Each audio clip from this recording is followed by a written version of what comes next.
नमस्कार विद्यार्थियों, अगर आपके माध्य गलत हो रहा है तो आज की क्लास में आपको एक महत्वपूर्ण प्रश्न बताया जाएगा, जिसके बाद में आपके माध्य से संबंधित जो प्रश्न है कभी गलत नहीं होंगे। और इस प्रश्न के अंत में आपको एक महत्वपूर्ण ट्रिक बताई जाएगी, जिसमें प्रत्यक्ष विधि, कल्पित विधि और पग विचलन विधि के कॉलम कैसे याद करते हैं। तो अंत तक बने रहिएगा। आपको प्रश्न दे रखा है, माध्य जेब खर्च 18 रुपए है। यानी प्रश्न के अंदर उसने यहाँ पर हमें एक बात दे दी है। अभी तक हमें कहता था माध्य ज्ञात करो, यानी एक्स बार का मान क्या करो, ज्ञात करो। इस बार उसने कह दिया है माध्य जेब खर्च कितना है, 18 रुपए है। एक्स बार का मान कितना है, 18 है। फिर वो कह रहा है इसके अंदर जो ये लुप्त बारंबारता है, यानी एफ का मान हमसे क्या कर रहा है, पूछ रहा है। एफ का मान हमसे क्या कर रहा है, पूछ रहा है। पेपर के अंदर इस प्रकार का प्रश्न छपेगा, बस समझ लेना। आपको दिया वर्ग अंतराल 11 से 13, 13 से 15, 15 से 17, 17 से 19, 19 से 21, 21 से 23 और 23 से 25, और एफ का मान हमें ये दिया। तो हम जानते हैं प्रत्यक्ष विधि के अंदर माध्य की कॉलम वर्ग अंतराल, उसके बाद में एफ, उसके बाद में एक्स आई और उसके बाद में एफ आई एक्स आई। प्रत्यक्ष विधि से इस प्रश्न को करते हैं।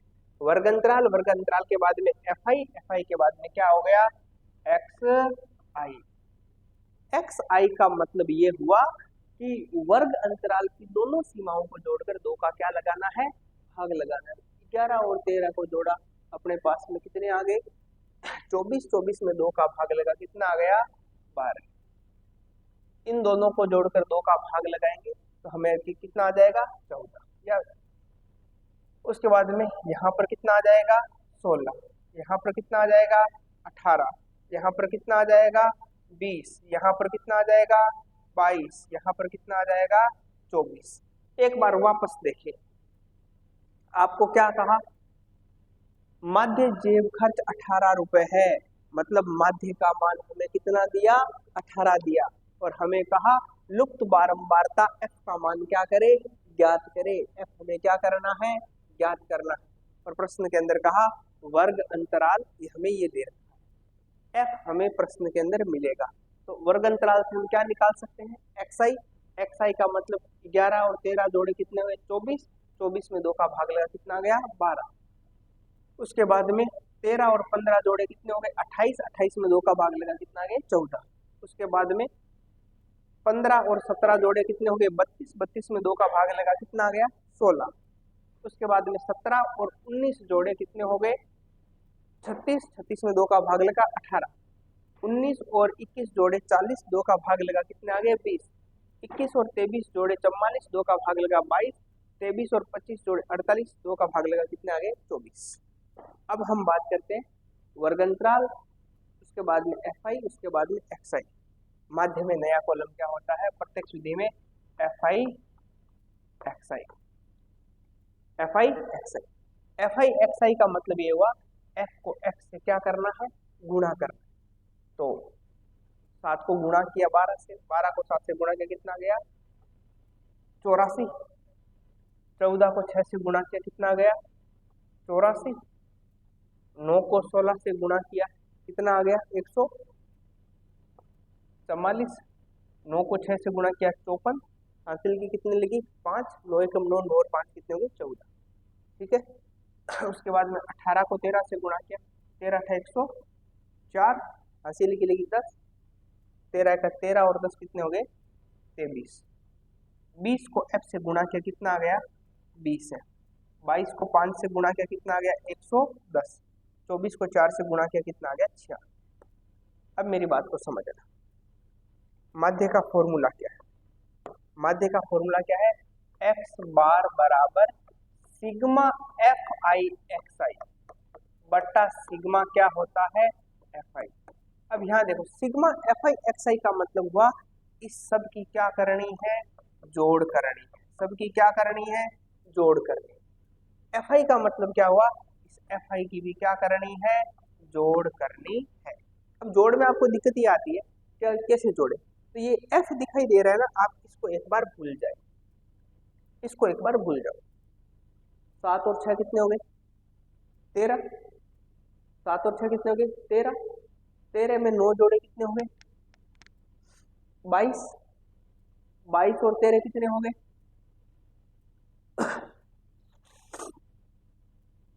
22 और 3 25 और ये कितने हो गए? 35। 35 और ये कितने हो गए? 5 40। 40 और 4 कितने हो गए? 44। और 44 में f को जोड़ा तो कितने हो गए? 44 प्लस क्या हो गए? f। वापस एक बार देख लो। 7 और 6 13, 13 और 9 22, 22 और 13 35, 35 और 5 40, 40 और 4 कितने हो? 44। 44 में f जोड़ा, 44 प्लस क्या आ गया? f आ गया। अब उसके बाद नहीं याद है। अब एक बार इसको और भूल जाओ तो 4 4 8 4 12 4 16, 16 और 6 कितना हो गया? 22। हासिल की कितनी लगी? 2। 2 और 8 10, 8 18 और 4 22, 22 और 3 25, 25 और ये 10 कितने हो गए? 35। हासिल की कितनी लगी? 3। 3 और 1 4, 2 6 1 कितना हो गया? 7 और इसमें जोड़ दिए 20। कोई दिक्कत नहीं ना? अब हमने कहा माध्य। अब समझो यह माध्य है x बार। x बार का मान कितना दे दिया?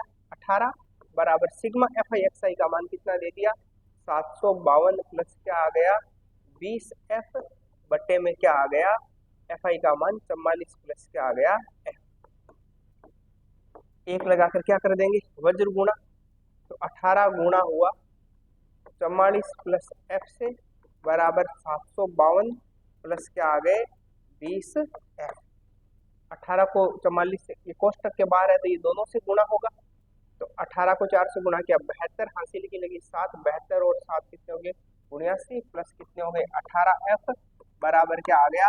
752 प्लस क्या आ गया? 20। 792 इधर ही रखें। 752 प्लस के इधर आते किसके हो गए? माइनस के। बराबर में 20f और माइनस के क्या आ गए? 18f। तो ये हो गए 40 बराबर क्या आ गए? 2f। तो f बराबर कितना आ गया? 20। यानी लुप्त बारंबारता f का मान कितना आ गया? 20 आ गया। अब एक बार पुनः इस प्रश्न को देखते हैं। पेपर में 100% आने की संभावना है। अगर या तो ये प्रश्न आया तो ये आएगा, या संख्या बदल के इस टाइप का प्रश्न आ जाए तो आप एक बार इसको देखिए और इस प्रश्न को प्रत्यक्ष विधि से कर लेना। हाँ, हो सकता है ये कल्पित से भी होता है और किससे होता है? पद विचलन विधि से या पग विचलन विधि से भी होता है। तो वापस से प्रश्न को देखें। आपको प्रश्न में कहा माध्य जेब खर्च 18 रुपए है तो लुप्त बारंबारता f का मान क्या करे? ज्ञात करे। तो वर्ग अंतराल हमें दिया, f का मान हमें दिया। इन दोनों को जोड़कर 2 का भाग लगाने पर हमें xi का मान मिला।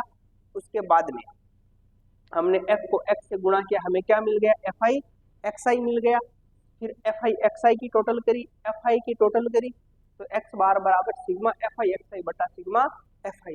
x बार का मान 18 बराबर सिग्मा fi xi की वैल्यू कितनी रखी? 752 प्लस 20 है बट्टा 44 प्लस fi की वैल्यू एक लगाकर क्रॉस मल्टीप्लाई किया। उसके बाद में इसको सरल किया तो हमारे पास में f बराबर कितना आ गया? 20 आ गया। अब यहाँ देखो ट्रिक। आपको बताया था कि माध्य ज्ञात करने की ट्रिक बताएंगे। अगर आपको ट्रिक अच्छी लगी और इस ट्रिक से संबंधित आपको सवाल करने हैं कि हाँ हमें प्रत्यक्ष विधि से भी प्रश्न करवाओ, कल्पित विधि से भी प्रश्न करवाओ और पग विचलन विधि से भी प्रश्न करवाओ, तो जरूर देखना। अब यहाँ देखो, जैसे माध्य को किससे व्यक्त करते हैं? x बार से। अगर आपको अंतिम कॉलम पता है तो आपको पता रहता है कि मुझे यहां जाना है, तो उसके आगे का प्रोसेस आप पता कर सकते हैं। तो माध्य में भी वही है। आपको अगर अंतिम कॉलम पता है तो आप स्टार्टिंग के कॉलम याद कर सकते हैं। ठीक है, जैसे माध्य ज्ञात करने की 3 विधियां हैं। पहली विधि कौन सी है? प्रत्यक्ष विधि। कौन सी विधि है? प्रत्यक्ष विधि। दूसरी विधि कौन सी है? कल्पित विधि। कौन सी विधि? कल्पित विधि। और तीसरी विधि कौन सी है? पग विचलन विधि। पग विचलन विधि। ठीक है। अब आपको कहा प्रत्यक्ष विधि। प्रत्यक्ष विधि के अंदर अंतिम कॉलम जैसे fi xi है, मैं उसको fxi बोल रहा हूँ। fi di कल्पित के अंदर मैं उसको fd बोल रहा हूँ। और fi ui है, मैं उसको fu बोल रहा हूँ। बस आप एक बार थोड़ा सा ध्यान रखें। तो ऐसा समझे आपने किसी को प्रत्यक्ष रूप से देखा और प्रत्यक्ष रूप से देखने के बाद में आपने कहा भगवान ये मेरे लिए क्या हो जाए, फिक्स हो जाए। क्या हो जाए? फिक्स हो जाए। आपने किसी को प्रत्यक्ष रूप से देखा और भगवान को कहा भगवान ये मेरे लिए क्या हो जाए, फिक्स हो जाए। भगवान ने कहा बेटा तथास्तु, तुम्हारी कल्पना क्या हुई, स्वीकार हुई। तुम्हारी कल्पना स्वीकार होने का मतलब कल्पित विधि। और कहा जिसको तुमने कहा है ये मेरे लिए फिक्स हो जाए, अब वो तुम्हारी क्या है, एफडी है। वो तुम्हारी क्या है, एफडी है। ठीक है, फिर एफडी तुम्हारी हो गई, मतलब जिंदगी भर उसी के साथ रहना है। अब वो आई तुम्हारे घर पे, कैसे? पग से। पग का मतलब पैरों से। कैसे आई? पैरों से। अब सुबह सुबह तुमसे क्या निकलवाती है वो, एफ यू, फू, मतलब झाड़ू निकलवाती है। याद रह जाएगा ना? तो माध्य ज्ञात करने की 3 विधियां, पहली विधि प्रत्यक्ष विधि, दूसरी विधि कल्पित विधि और तीसरी विधि कौन सी हुई, पग विचलन विधि। प्रत्यक्ष विधि में अंतिम कॉलम fx, कल्पित विधि में अंतिम कॉलम fd और पग विचलन विधि में अंतिम कॉलम fu। अब एक एक कॉलम की बात करते हैं। एक बात और ध्यान रखें,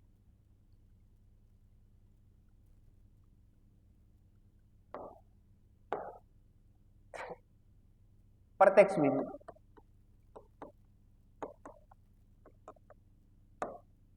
पहला कॉलम किसका, वर्ग अंतराल का।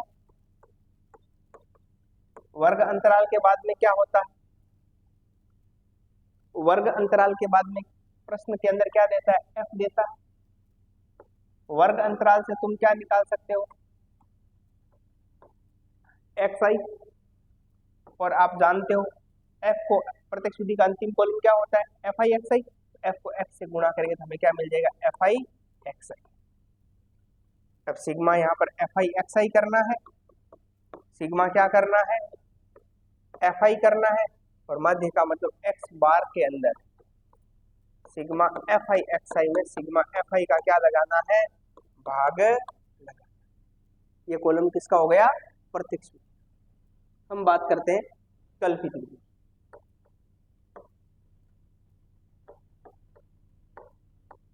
कल्पित विधि याद रखो, कल्पित विधि अंतिम कॉलम क्या हो गया, एफ आई डी आई। अंतिम कॉलम क्या हो गया, एफ आई डी आई। ठीक है, अब प्रत्यक्ष विधि में जो कॉलम है वो तीनों सेम है। पहला क्या हो गया, वर्ग अंतराल। वर्ग अंतराल के बाद में क्या हो गया, एफ आई। एफ आई के बाद में क्या आ गया, वर्ग अंतराल से क्या आ गया, इसमें अंतिम कॉलम है एफ आई डी आई। तो एक नया कॉलम ऐड हुआ, कौन, डी आई। तो अब इसके पास में बनाओ, डी आई बराबर क्या होता है, एक्स आई माइनस क्या हो गया, ए। ऐसे हमें डी आई बराबर एक्स आई माइनस ए आ जाएगा। अब डी हमारे पास आ चुका है तो डी को किससे गुणा करवा दो, एफ आई से। क्या हो गया, एफ आई डी आई। अब वापस से एफ आई डी आई की टोटल करनी है, एफ आई की क्या करनी है, टोटल करनी है। और इसका फॉर्मूला होता है एक्स बार बराबर A plus sigma F I D I बटा सिग्मा एफ आई। अगर